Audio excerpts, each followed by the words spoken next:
In this video, I would like to speak about nested list. What does it mean? It means list in the list. Okay, so we have one big list, and in this list we can call it sublist or another list.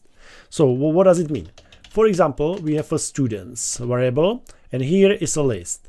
But usually we have some names like David, Anna, and so on. But here I would like to have 3 different lists.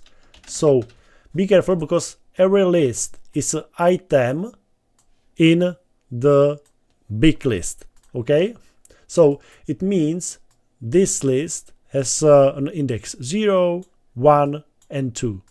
So here I would like to write David is a student and his result in the test. So for example, we can say 90 points. Okay, here will be Anna and the test result will be 98.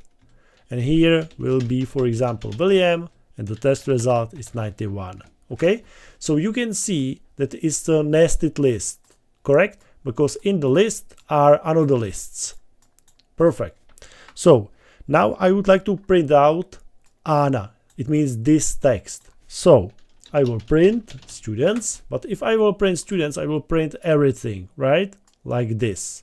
So at first I would like to print out this list. So these lists are only items.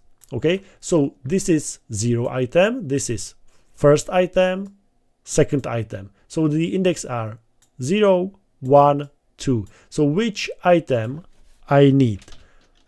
1, okay? Not 0, not 2, but 1. So, but if I will print it out, it means it's not Anna, but it's a whole list. So from this list, I need again to think about indexes. So Anna is number 0, 98 is number 1. So 0, 1. So I want 0, right? So this is, I will print it out, and it's Anna. And that was our goal. Perfect. So now you can try it by yourself, and we would like to print this 91. Okay, so it means how many points reached William in the test. So again, the process is the same. At first I need to know which item it is.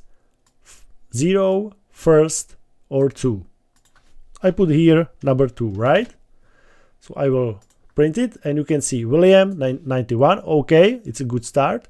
And I need this 91. So it's again 0, 1. So I will print it that I would like to item with the index 1. Okay, I will run it, and we have 91. Perfect. And that's it. This is nested list.